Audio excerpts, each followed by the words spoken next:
Chapter 3. I lived in the Cockdor quarter for about a year and a half. One day, in summer, I found that I had just 450 francs left, and beyond this nothing but 36 francs a week, which I earned by giving English lessons. Hitherto I had not thought about the future, but I now realized that I must do something at once. I decided to start looking for a job, and very luckily, as it turned out, I took the precaution of paying 200 francs for a month's rent in advance. With the other 250 francs, besides the English lessons, I could live a month, and in a month I should probably find work. I aimed at becoming a guide to one of the tourist companies, or perhaps an interpreter. However, a piece of bad luck prevented this.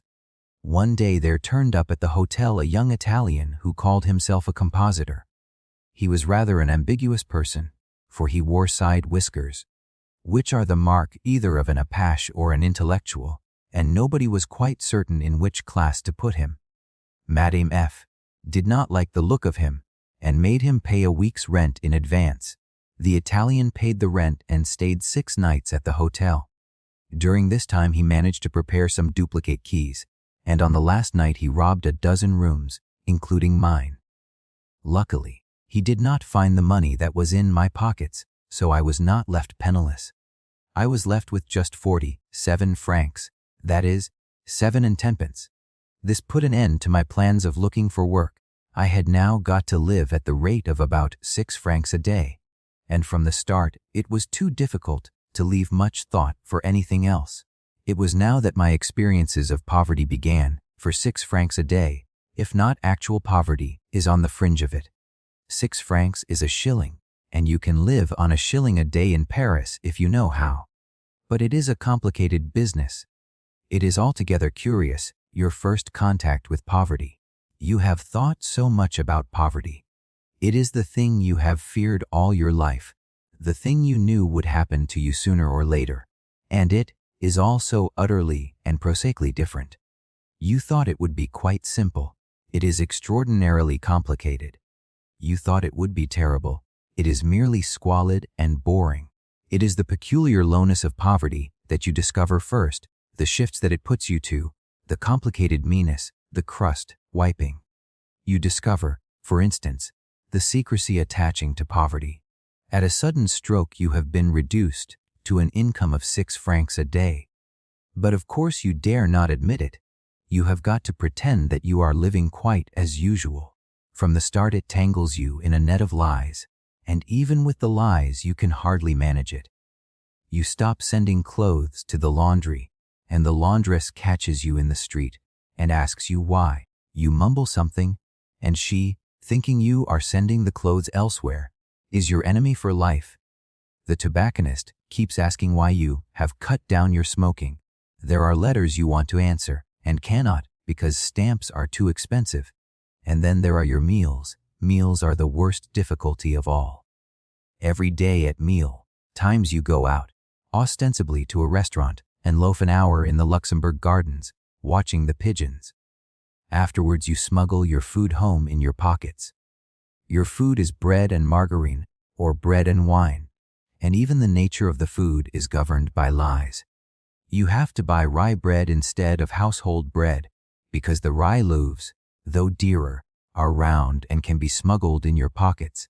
This wastes you 1 franc a day. Sometimes, to keep up appearances, you have to spend 60 centimes on a drink and go correspondingly short of food. Your linen gets filthy, and you run out of soap and razor blades. Your hair wants cutting, and you try to cut it yourself, with such fearful results that you have to go to the barber after all and spend the equivalent of a day's food. All day you arc telling lies and expensive lies. You discover the extreme precariousness of your 6 francs a day. Mean disasters happen and rob you of food. You have spent your last 80 centimes on half a liter of milk and are boiling it over the spirit lamp. While it boils, a bug runs down your forearm. You give the bug a flick with your nail, and it falls plop straight into the milk. There is nothing for it but to throw the milk away and go foodless. You go to the baker's to buy a pound of bread, and you wait while the girl cuts a pound for another customer. She is clumsy and cuts more than a pound. Pardon, monsieur, she says. I suppose you don't mind paying 2 sus extra. Bread is a franc a pound, and you have exactly a franc. When you think that you too might be asked to pay 2 sus extra, and would have to confess that you could not, you bolt in panic. It is hours before you dare venture into a baker's shop again. You go to the greengrocer's to spend a franc on a kilogram of potatoes, but one of the pieces that make up the franc is a Belgian piece, and the shopman refuses it. You slink out of the shop and can never go there again. You have strayed into a respectable quarter, and you see a prosperous friend coming. To avoid him, you dodge into the nearest cafe. Once in the cafe, you must buy something.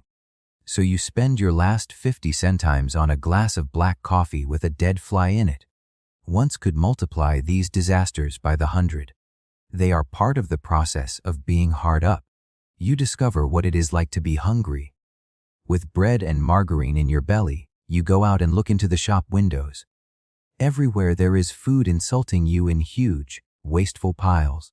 Whole dead pigs, baskets of hot loaves, great yellow blocks of butter, strings of sausages, mountains of potatoes, vast Gruyere cheeses like grindstones.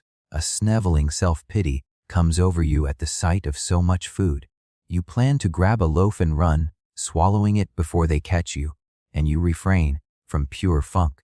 You discover the boredom which is inseparable from poverty, the times when you have nothing to do, and, being underfed, can interest yourself in nothing. For half a day at a time you lie on your bed, feeling like the June squelette in Baudelaire's poem.